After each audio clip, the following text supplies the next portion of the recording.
우리가 믿는 기독교 신앙의 본질은 구원입니다. 우리가 죄를 용서하시는 예수님을 믿기만 하면 지옥의 형벌을 받지 않고 오히려 하나님의 나라인 천국을 약속받는 것, 그것이 우리의 구원입니다. 그래서 구원을 받은 우리의 인생은 하나님 나라를 가게 되는 그런 과정이라고 할 수 있습니다. 인생은 여행과 같다라는 말이 있는데요. 우리의 구원도 마찬가지로 하늘나라로 가는 과정이기 때문에 하나님 나라로 가는 여행의 특징이 있습니다. 첫 번째로 구원에는 여행과 같이 여정이 있다라는, 과정이 있다라는 특징이 있습니다. 구원을 단순히 받았다 하고 끝나는 게 아니라 구원에는 우리의 삶 가운데 계속해서 나타나게 되는 여정이 있습니다. 그 구원의 여정에 대해서 성경을 체계적으로 정리한 조직신학에서는 9단계로 구분을 합니다. 첫 번째로 하나님께서 부르시는 소명, 그리고 새로운 존재로 거듭나는 중생, 죄로부터 주님께로 돌이키는 회개, 그리고 하나님을 믿게 되는 신앙, 그리고 의롭다고 선포해 주시는 칭의, 하나님의 자녀가 되는 양자됨, 그리고 예수님을 닮아가는 성화, 하나님이 책임지시고 이끄시는 견인, 마지막으로 예수님이 다시 오시는 날 우리가 완성되는 영화까지 9단계로 구분을 합니다. 두 번째로 어떤 특징이 있냐면 구원에는 여행과 마찬가지로 아는 만큼 보인다는 특징이 있습니다. 요즘 사람들은 여행하면 호캉스를 먼저 떠올리죠. 여행의 뜻을 근데 잘 살펴보면 어떤 일이나 돌아다니며 구경하는 것을 목적으로 다른 지역에 가는 것이라고 여행이 정의가 되거든요. 그러니까 호캉스는 여행이라기보다는 휴양이라고 할 수 있을 것 같아요. 우리가 일반적인 의미로 생각하는 여행을 간다고 생각해 보면 가서 구경하게 될 것들에 대해서 얼마나 잘 알고 가느냐에 따라서 여행이 더욱 기대가 되는 마음도 커지고, 또 모르고 가면 놓치게 되는 것들을 놓치지 않고 보게 되고, 또 더욱더 그 여행을 풍성하게 누릴 수 있게 됩니다. 구원도 마찬가지예요. 구원에 대해서 우리가 더 잘 안다면, 하나님에 대해서 또 예수님에 대해서 우리의 구원의 여정에 대해서 더 잘 안다면 구원의 감격을 더 사모하고 또 기대할 수 있게 되고, 또 각 과정마다, 구원의 여정의 과정마다 주시는 하나님의 은혜를 더욱더 풍성하게 누릴 수도 있을 겁니다. 물론 이 구원의 여정이 9가지 단계가 꼭 시간 순서로 나타나거나 또 명확하게 구분돼서 나타나지 않기도 하지만, 어쨌든 중요한 것은 구원은 받았다 하고 끝나는 것이 아니라 계속해서 우리 삶을 통해서 구원의 여정이 이어진다라는 것입니다. 이 9가지 단계 중에서 지난주에 4번째 단계, 믿음에 대해서 함께 말씀을 나눴는데요. 믿음의 대상이 예수 그리스도이시고 믿음의 내용이 예수님이 주시는 구원과 또 예수님의 다스림이었습니다. 이 믿음은 예수님이 주시는 구원과 또 예수님의 다스림의 완성인 하나님 나라, 천국을 바라보며 살게 하고, 또 실제로 지금 천국을 누리면서 살 수도 있게 한다고 했습니다. 또 믿음은 보이지 않는 것의 증거여서 우리가 보이지 않는 그 천국에 대한 확신을 갖게 하는 것이라고 배웠고, 또 이 믿음에 실제적으로 어떤 유익이 있었냐면 하나님이 주시는 위로와 은혜를 경험하고, 또 주님이 주시는 기쁨을 누리고 주님의 기쁨이 되기도 한다고 우리가 배웠습니다. 오늘은 그 믿음에 대한 말씀에 이어서 특별히 믿음의 성격에 대한 말씀을 나눠보려고 합니다. 우리는 보통 구원, 우리 신앙의 본질인 구원을 받았는지 확인하기 위해서 믿음이 있는지 없는지 묻곤 합니다. 그만큼 구원에 있어서 믿음이 핵심적인 역할을 하기 때문인데요. 우리는 이 믿음에 대해서 오해하고 있는 것이 있어요. 단순히 믿음이 있다 없다로 나누어서 믿음을 단편적으로 또 일회적으로 이해하는 것입니다. 구원도 우리가 구원을 받았다 하고 끝나는 것이 아니라 구원의 과정이 있는 것처럼 구원에서 핵심적인 역할을 하는 이 믿음에도 믿음이 있다 하고 끝나는 것이 아니라 과정이 있습니다. 사도 바울은 오늘 본문 말씀인 빌립보서 말씀을 통해서 믿음에는 과정이 있고 또 방향이 있다라는 것을 알려주고 있어요. 빌립보서 1장에서 사도 바울은 자신이 자신의 유익을 위해서라면 지금 세상을 떠나서 예수님 곁으로 가는 것, 천국 가는 것이 더 좋지만 이 땅에 내가 아직 남아있는 것은 성도들의 믿음의 진보를 위해서다. 여러분들의 믿음의 진보가 있기 위해서 자신이 아직 이 땅에 있다라는 말씀을 해요. 이처럼 단순히 믿음이 있다에서 끝나는 것이 아니라 믿음이 점점 자라나는 것, 믿음이 진보가 되는 것이 성도에게 필요하고 또 유익한 것입니다. 믿음은 있으면 끝나는 것이 아니라 계속 자라나야 합니다. 그래서 믿음의 성격은 동적이라고 할 수 있어요. 그렇다면 이 믿음이 동적이라는 것, 믿음이 진보한다는 것은 무엇을 의미하는 걸까요? 이어지는 빌립보서의 말씀을 보면요, 이 믿음의 진보가 단순히 마음의 확신과 신뢰가 깊어지는 것을 의미하지만은 않습니다. 믿음의 진보, 동적인 믿음은 실제 우리의 삶을 동적으로 만드는 힘이 있어요. 사도 바울의 삶을 보면 그렇습니다. 본문 12절을 다시 한번 읽어볼까요? 내가 이미 얻었다 함도 아니요 온전히 이루었다 함도 아니라 오직 내가 그리스도 예수께 잡힌 바된 그것을 잡으려고 달려가노라. 사도 바울은 동적인 믿음으로 자신의 삶도 동적이 돼서 계속해서 달려가는 사람이었습니다. 자신의 의는 오직 그리스도를 믿음으로 하나님께로부터 온 것이라고 고백하고 난 바로 후에 이미 얻은 것은 아니라고, 온전히 이룬 것도 아니라고 고백합니다.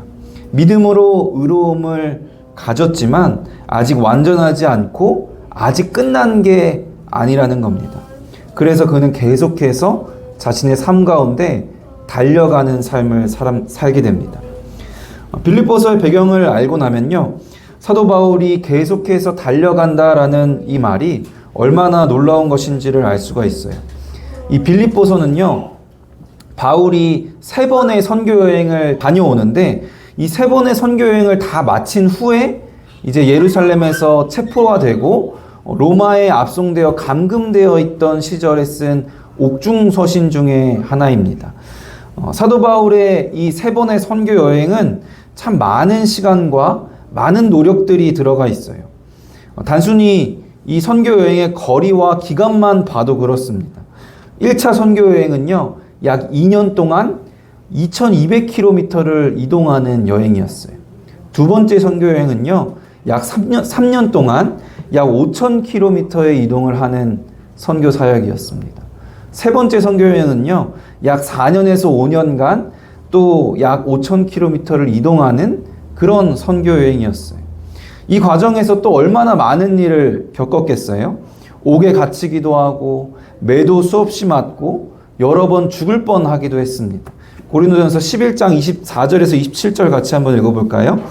유대인들에게서 40에서 하나 감한매를 5번 맞았으며 3번 태장으로 맞고 1번 돌로 맞고 3번 파손하고 일주야를 깊은 바다에서 지냈으며 여러 번 여행하면서 강의 위험과 강도의 위험과 동족의 위험과 이방인의 위험과 시내의 위험과 광야의 위험과 바다의 위험과 거짓 형제 중의 위험을 당하고 또 수고하며 애쓰고 여러 번 자지 못하고 줄이며 목마르고 여러 번 굶고 춥고 헐벗었노라. 여러분, 이런 삶을 감당하실 수 있겠어요? 이렇게 수많은 고난을 겪었을 뿐만이 아니라 사도 바울은 이런 노력을 통해서 여러 교회를 세우고 많은 이들을 예수님께로 돌아오게 하는 일을 감당하게 되었습니다. 이렇게 열심히 하고 또 이렇게 대단한 업적을 이루고 이제는 잡혀서 옥에 갇혀 있는 이런 상황 가운데 이제는 할 만큼 내가 다 했다. 이제는 너희가 알아서 해라. 나는 다 이루었다라고 말할 수도 있지 않을까요? 이만하면 됐다고 생각할 만도 한데 바울은 아직도 자신이 온전하지 않기에 계속해서 달려간다라고 합니다.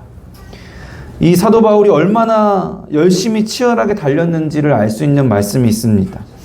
세 번째 선교여행을 마치고 아직 이제 잡히기 전에 사도 바울은 자신이 이제 가르친 에베소 교회 장로들에게 이렇게 말했습니다. 사도행전 20장 24절 말씀입니다. 내가 달려갈 길과 주 예수께 받은 사명 곧 하나님의 은혜의 복음을 증언하는 일을 마치려 하면은 나의 생명조차 조금도 귀한 것으로 여기지 아니하노라.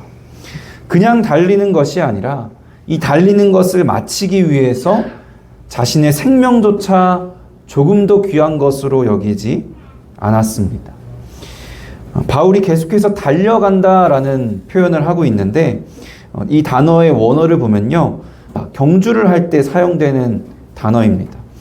바울은 자신이 믿음의 경주를 하고 있다고 생각했어요. 그리고 모든 성도들이 그 믿음의 경주에 동참해야 된다라고 가르치고 있습니다. 경주를 위해 달리는 것을 생각해 보면 어떤 이미지인가요? 굉장히 치열하죠. 그리고 옆과 뒤를 돌아볼 새가 없습니다.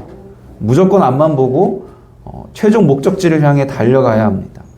그래서 경마하는 말들을 보면요, 이 말은 눈이 많이 튀어나와서 엄청 뒤에까지 다 보인대요. 그래서 이 말이 더 집중해서 잘 뛰게 할 수 있도록 눈을 가려주는 눈가리개를 하고 뜁니다. 옆도 보지 말고 뒤도 보지 말고 앞만 보고 뛰라고 시키는 거죠.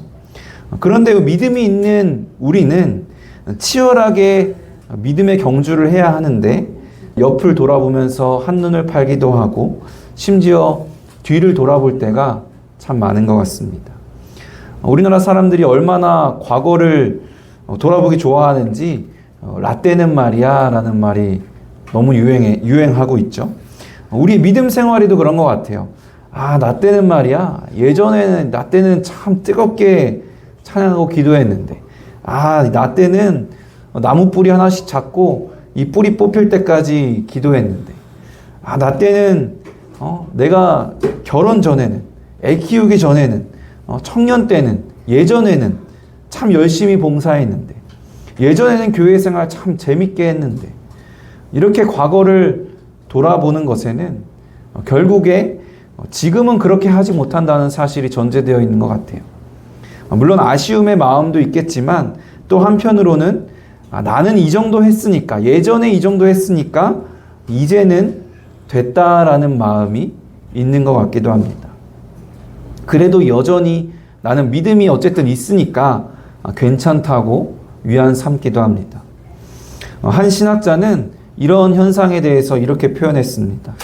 과거에 잘한 것만 생각하여 그것을 기억하며 즐거워하며 자랑하면서 새롭게 믿음의 진보를 위해 힘쓰지 않는다면 죽은 믿음이다. 과거에 잘못한 것만 생각하며 줄곧 근심만 하고 회개하며 믿음의 진보를 위해 힘쓰지 않는다면 죽은 믿음이다.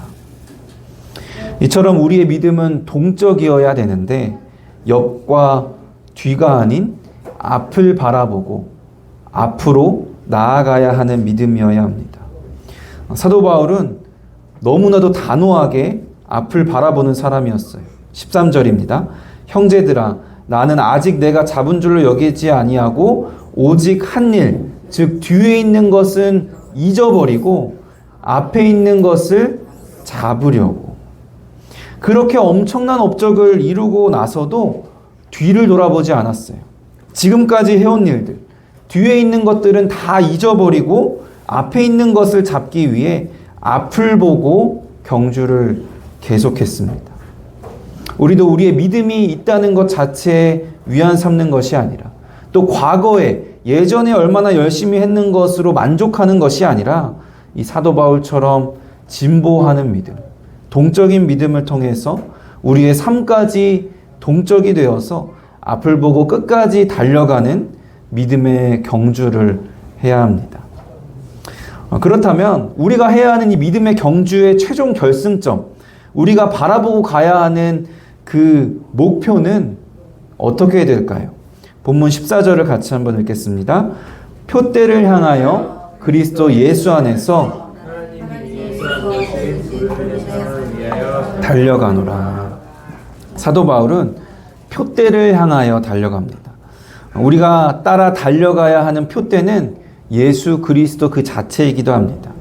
예수 그리스도를 향해 달려가는 것, 바로 예수 그리스도와 연합되어 예수 그리스도의 거룩하심과 그 성품을 닮아가는 것입니다. 또 우리가 따라 달려가야 하는 표대는 예수 그리스도가 주신 사명이기도 합니다. 사도 바울은 아까 함께 읽었던 사도행전 말씀에서 주 예수께 받은 사명, 곧 하나님의 은혜의 복음을 증언하는 일을 위해 달려갔다고 합니다. 우리에게 주신 사명은 아주 다양하게 나타나겠지만 결국 궁극적으로는 모두 하나님의 은혜를 증거하고 복음을 증언하는 것입니다. 그리고 우리가 따라 이 달려가야 하는 표대는 예수 그리스도 자체이고 예수 그리스도께서 주신 사명일 뿐만이 아니라 마지막 날에 주시는 우리의 승리의 면류관이 되기도 합니다. 예수 그리스도께서 다시 오셔서 우리가 완전해지는 날, 그때 우리에게 주시는 승리의 면류관이 바로 우리의 표대입니다. 우리는 아직 그 표대에 이르지 못했기 때문에 우리의 경주는 여전히 끝나지 않았습니다. 사도 바울처럼 이 믿음의 경주를 위해 우리의 생명조차 아끼지 않고 달려가야 할 줄로 믿습니다. 계속 달려가야 한다. 심지어 목숨 걸고 달려가야 한다고 하니까 마음에 참 부담이 되시죠? 저도 참 부담이 됩니다. 그래서 믿음 생활 참 못하겠다. 너무 이 믿음 생활이 힘든 거구나 라고 생각하는 분이 계실지도 모르겠어요.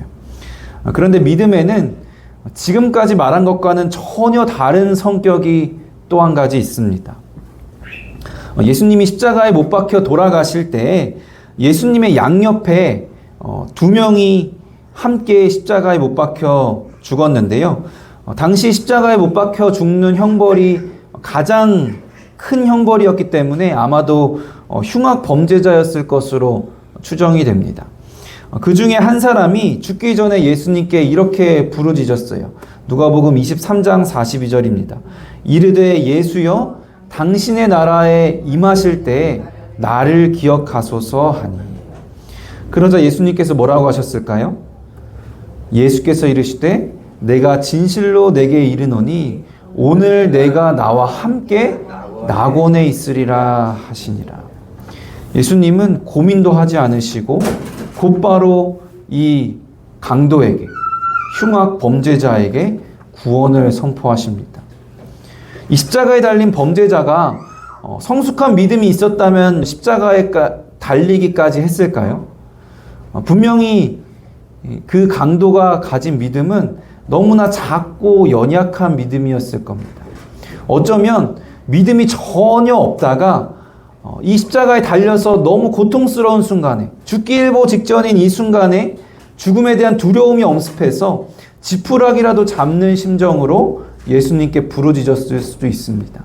그런데 이 믿음이라고 할 수 있을까 싶을 정도의 이 작고 연약한 믿음조차도 예수님께서 응답하시고 기쁘게 받아주신 겁니다.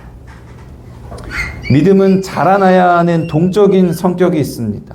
그리고 우리의 삶도 이 믿음처럼 표대를 향해 달려가야 하는 인생이 되어야 합니다.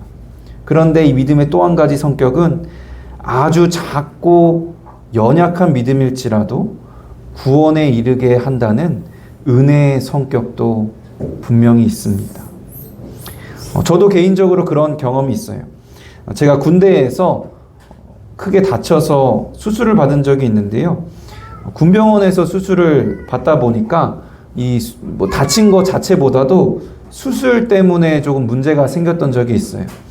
제가 축구대회를 나갔다가 휴가증 따려고 열심히 뛰다가 코를 부딪혀서 코가 완전히 엉망이 된 적이 있어요. 코 수술을 하면은 코 혈관을 지혈을 하면서 이제 수술을 하게 되나 봐요. 그런데 제가 코혈관이 좀 특이한가 봐요. 제 코혈관이 원래는 사람들이 코혈관이 좀 나와 있는데 제 코혈관은 두개골 안쪽 깊이 있었대요.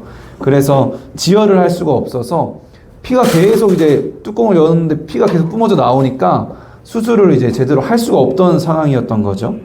그래서 2시간 예상하고 수술을 들어갔는데 5시간이 넘게 걸렸습니다.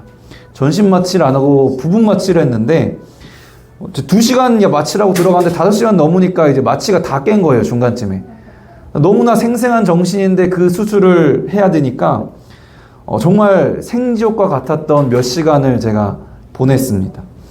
제가 얼마나 몸에 힘을 이렇게 너무 아프니까 힘을 줬는지 딱 수술 끝났다고 이제 힘을 탁 풀으니까 온몸에 경련이 나기 시작하는 거예요. 그리고 이제 눈을 너무 꼭 감고 있다가 눈을 뜨려고 눈을 탁 떴는데 앞이 안 보이는 거예요. 나중에 알고 보니까 수술을 제대로 못 끝내고 막 피가 그냥 뿜어져 나오는 상태에서 그냥 뚜껑을 이 의사가 덮어버린 거예요. 뚜껑은 덮었는데 피는 계속 나니까 얼굴이 선풍기 아줌마처럼 계속 붓고 있는 그런 상황이라서 눈이 떠지질 않았던 거예요. 겨우 다음 날에 좀 정신을 차리고 거울을 봤는데 제가 누군지 알아볼 수가 없었어요. 영화처럼. 군대 병원이다 보니까 혼자 보호자도 없이 누가 뭐 밥을 먹여주는 것도 아니어가지고 옆에 있는 아저씨들이 같이 환자들인데 제 밥을 이렇게 먹여주고 아무도 의지할 수가 없는 상황. 그리고 제가 얼굴만 믿고 살았었는데 그때까지는 이 얼굴이 엉망이 돼서 이제 소망이 없는 건가? 이 얼굴이 다시 회복될 수 있을지도 모르겠고 참 두렵고 절망적인 상황 가운데 있었습니다. 그때 그렇게 제가 밑바닥까지 가니까 어떻게 될까요?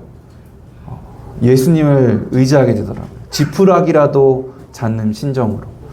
사실 제가 교회도 잘 다니지 않았거든요.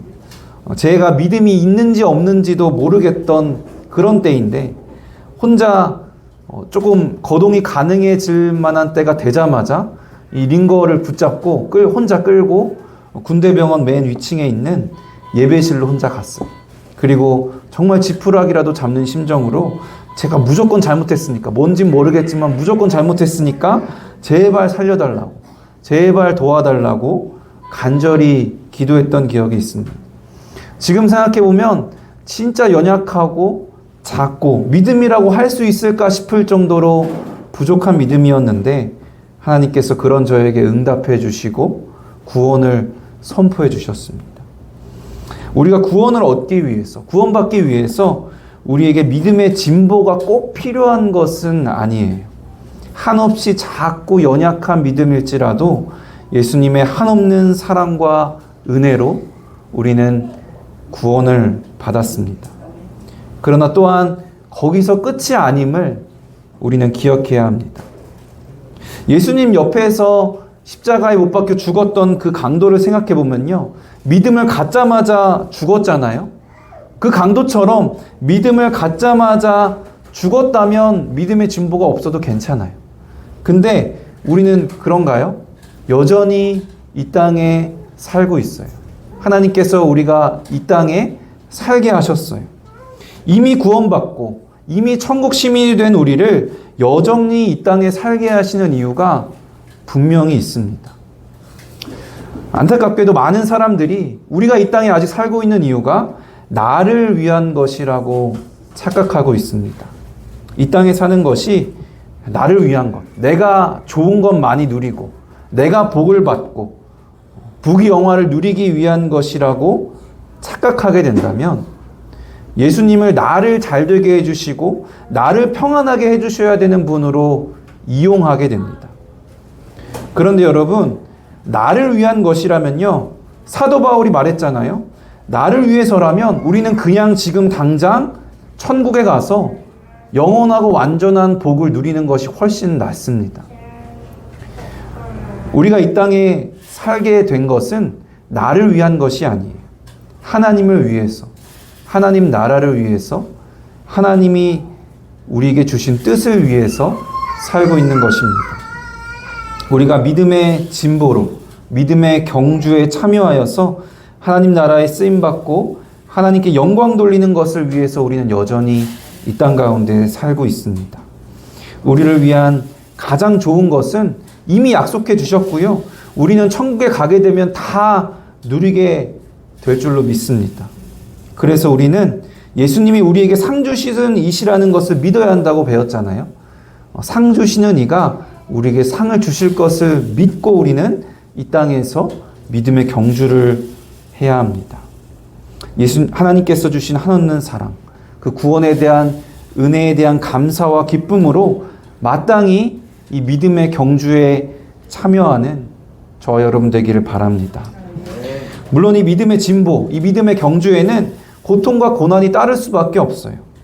실제로 여러분 경주를 해보면 운동 경기를 한다고 생각하면 훈련 과정에서도 너무나 힘든 과정들이 많죠. 또 실전에서도 고통을 참고 뛰어야 해요. 믿음의 경주도 마찬가지입니다. 예수님을 향해 달려가는 이 믿음의 경주는 평화롭고 평안하고 다 편하고 좋고 그렇지 않아요. 고통이 따릅니다. 예수님을 따라가는 길은 예수님이 주신 자기 십자가를 지고 따라가는 길이기 때문에 그럴 수밖에 없어요. 이 십자가의 본질은 고난이기에 우리의 삶은 고난일 수밖에 없습니다. 그러나 이 땅에서 예수 그리스도의 십자가에 동참하는 것이 영원한 예수 그리스도의 영광에도 동참하는 것임을 믿으시기 바랍니다. 여러분 믿음이 있으십니까? 아무리 작고 연약한 믿음일지라도 그 믿음이 여러분을 구원한 줄로 믿습니다. 그러나 혹시 믿음이 있다는 것에 만족하고 거기에 멈춰 있진 않으십니까? 혹시 그 믿음을 내 유익을 위한 것으로 생각하고 있진 않으십니까? 우리는 믿음의 진보를 통해서 살아있는 동적인 믿음을 통해서 뒤를 보지 말고 표대를 향해 달려가는 믿음의 경주를 해야 합니다. 표대이신 예수 그리스도를 향해 달려가고 복음을 증언하는 사명을 위해 달려가고 예수님을 만나 승리의 면류관을 받는 그날까지 달려가는 것이 때로 순차고 고통스럽기도 하지만 우리의 생명조차 귀하게 여기지 않을 만큼 가치와 의미가 있는 것임을 믿고 달려가는 저와 여러분 되기를 주님의 이름으로 축원합니다.